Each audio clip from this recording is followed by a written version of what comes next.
Coming up today, South Korea and Mongolia reaffirm their will to denuclearize North Korea. The two sides will also work on boosting bilateral trade and investment.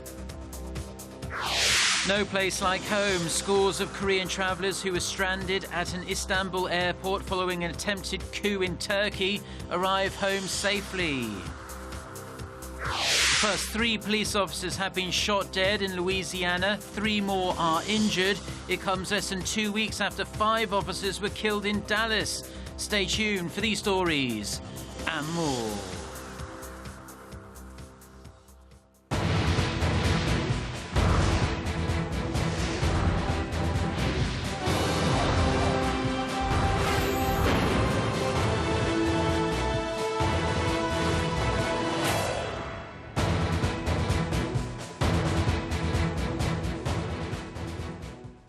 Hello to our viewers around the world. It's 6 a.m. on Monday, July 18th here in Seoul. Thank you for joining us. I'm Mark Broom. We are going to start with President Park Geun-hye's summit talks with her Mongolian counterpart in Ulaanbaatar. The two sides agreed on the need to strip North Korea of its nuclear weapons and encourage the regime to take the path to peace. The leaders also vowed to boost bilateral trade and investment. Song Ji-sun starts us off. As a nation with diplomatic relations with both Koreas, Mongolia can play an important role in Seoul's drive to denuclearize North Korea. At summit talks in Ulaanbaatar Sunday, President Park Geun-hye and her Mongolian counterpart reaffirmed their initiative for a nuclear-free Korean peninsula, vying to continue joint efforts for peace and stability in the region. 앞으로도 저는 지역 안정의 가장 큰 위협 요인이 되는 북한의 핵 개발 등 각종 도발에 대응해 나가는 데 있어서 몽골 측과 계속 긴밀히 협력해 나가고자 합니다. The two countries have agreed to cooperate in denuclearizing the Korean peninsula and ensuring peace and security in the region. We will continue those efforts on the international stage and within the United Nations. The two sides also took a step toward free trade. To further strip back trade barriers, the two leaders agreed to begin discussions for an economic partnership agreement, a pact similar to an FDA, which helps boost trade and investment. Seoul will also seek to take part in Mongolia's infrastructure projects, which are currently estimated to be worth $4.5 billion. The 14 projects include power plants, grid systems, and renewable energy development. Seoul will also share its telemedicine technologies to help Mongolians living in remote areas. President Park also vowed to expand culture and people-to-people exchanges for a stronger bilateral relations going forward and to share Korea's experiences to contribute to Mongolia's development. Song Ji-sun, Arirang News, Ulaanbaatar. Now, after crushing the attempted coup, Turkish authorities on the hunt for the conspirators have a clearer idea of who masterminded it all. As for the scores of Korean nationals stranded at Istanbul's Ataturk airport during the confusion, they have returned home shaken and scared, but safe. Oh Jung-hee tells us more. 110 Koreans who were stranded at Istanbul's Ataturk airport during this weekend's coup attempt in Turkey have made it safely back to Korea, landing at Incheon International Airport on Sunday morning. The Korean passengers who were stuck in the airport for around 10 hours recalled the situation as life-threatening. I could hear the sounds of gunshots, bombs exploding, and warplanes flying by the airport. I was very perplexed and had no idea what to do. I thought I was going to die. I could hear gunshots all over the place. Objects at the bar dropped to the floor, and people ran, screaming. After the coup attempt fell apart on Saturday morning, regular flights from the airport resumed early Sunday. On flights between Turkey and Korea, airlines increased their seating capacities and waived additional charges for passengers who had to change their flight schedules. The coup attempt fell apart on Saturday morning as civilians took to the streets to publicly resist the rebelling military faction. The Turkish authorities rounded up about 3,000 alleged plotters, including soldiers, and detained another 3,000 judges across the country. Turkish President Recep Tayyip Erdogan has accused U.S.-based Muslim cleric Fethullah Gulen of being behind the takeover attempt and called on the U.S. to extradite him to Turkey. Gulen has been repeatedly accused of trying to foment an uprising among his followers in the Turkish judiciary and the military. After this coup attempt, once again I call on President Obama. I say, give this person in Pennsylvania to Turkey already. I call on the United States, if we are strategic partners, if we are model partners, please comply with your partner's request, because we give you every terrorist you wanted from us. U.S. Secretary of State John Kerry said on the same day that his country had not yet received any request to extradite Gulen, but will assist in legitimate efforts to deal with the coup plotters. Oh Jung-hee, Arirang News.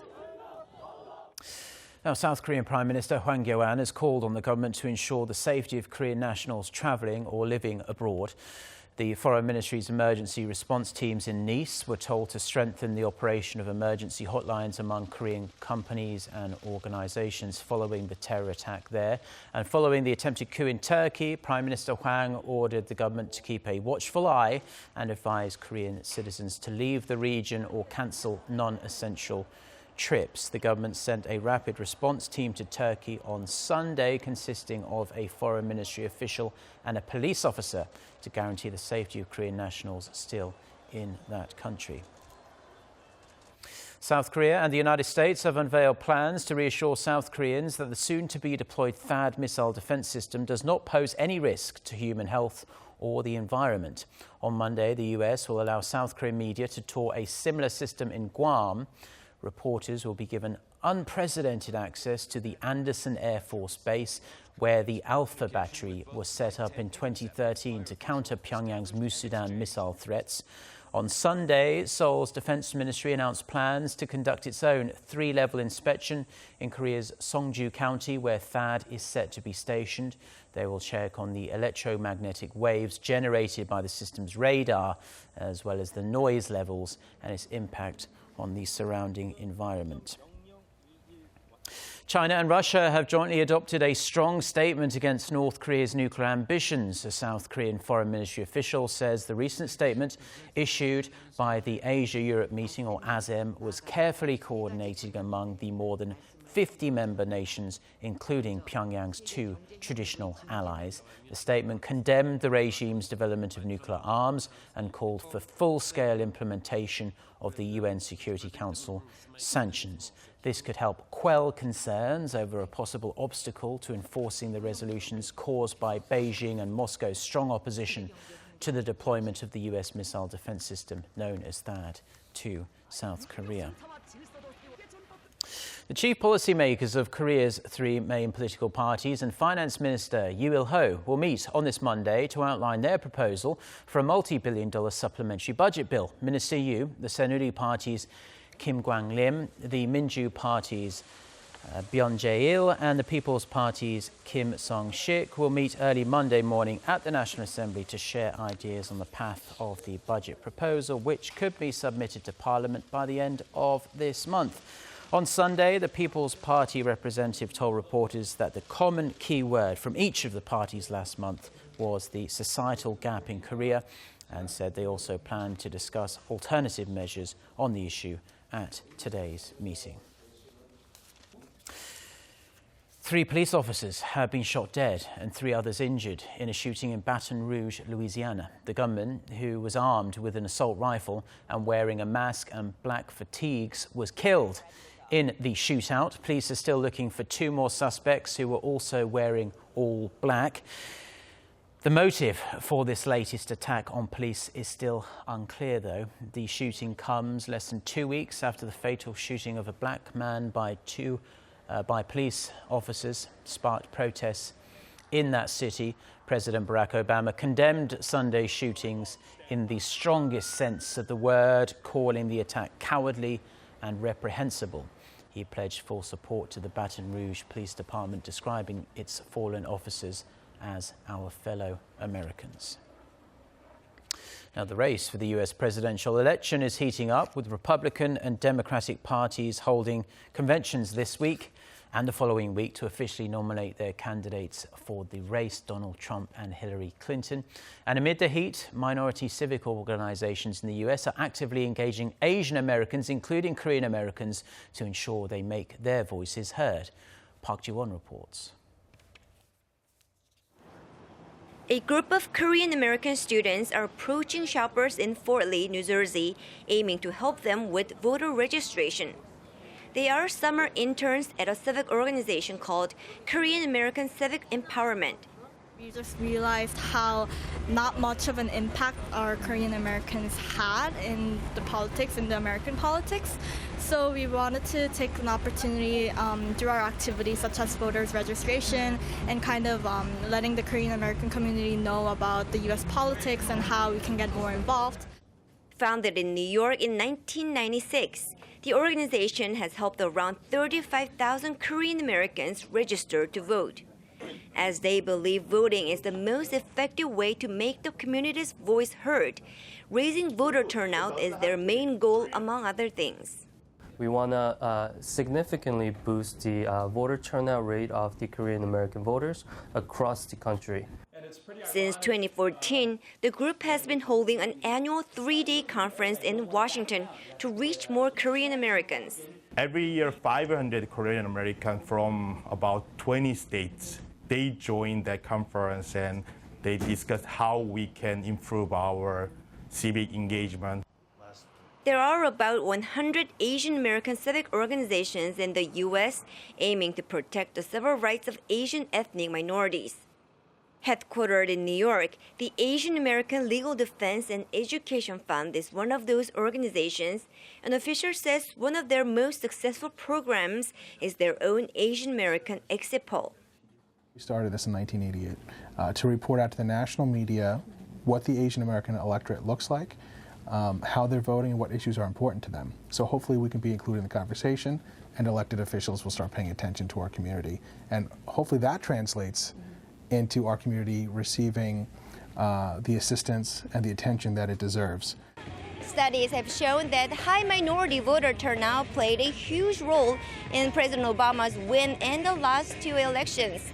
That, coupled with forecasts that the 2016 electorate will be the most diverse in U.S. history, these minority groups' proactive civic and voting engagement campaigns could also become a big part in who takes the White House come November. Park Ji-won, Arirang News, Washington. Now we're going to turn our attention back to Mongolia now, and modern ties with Korea go back to long before diplomatic relations were officially established. It all started in the medical field, in fact. For a look at Seoul's various medical exchanges with Ulaanbaatar, which continue to the present day, Connie Kim reports. Korea and Mongolia established diplomatic ties in 1990, but their first exchange dates back to 1914 when a Korean doctor arrived here, laying the foundation for future cooperation in the medical field. His hard work and dedication have not been forgotten at the Mongolian National University of Medical Sciences, where Korea's medical services are actively being implemented. This baby has come with rashes on his chest and arm, and the doctor gives a diagnosis of linear morphia. As I told her, the dangerous things of linear morphia is to affect the growth of the arm. Linear morphia is easily curable but can be fatal for babies. His head sometimes tilts to one side. I heard there was a Korean doctor here, so I wanted to find out what was causing the problem. Since signing a partnership agreement with a Korean medical school, Korean doctors have been coming here regularly to share technology and train local doctors, seeking to set up a similar medical system in Mongolia. Korea is also looking to expand exports of hambang, a traditional Korean medicine, to Mongolia.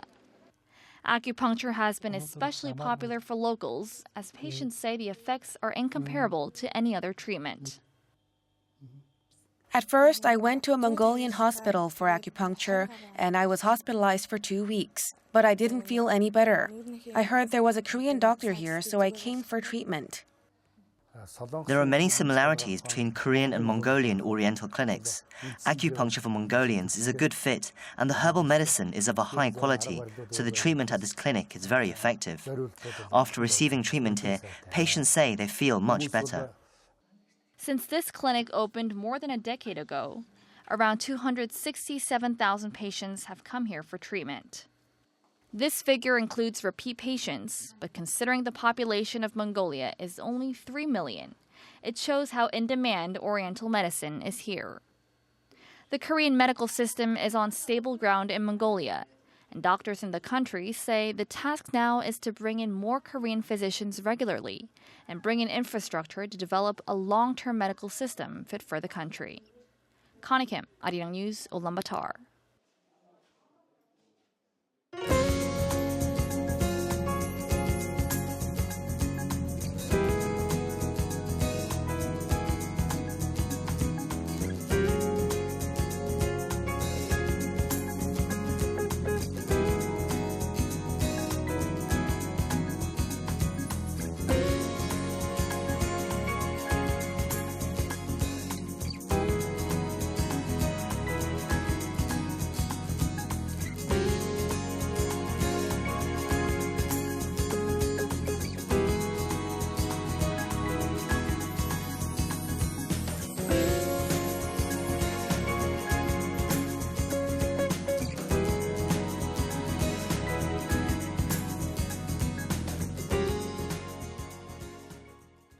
Well, that's all we have for now on this Monday morning here in Seoul. I'm Mark Broom. Thank you as always for watching. We'll be back throughout the day with more newscasts. Our next scheduled bulletin coming up at 10 a.m. Korea time. So until then, goodbye.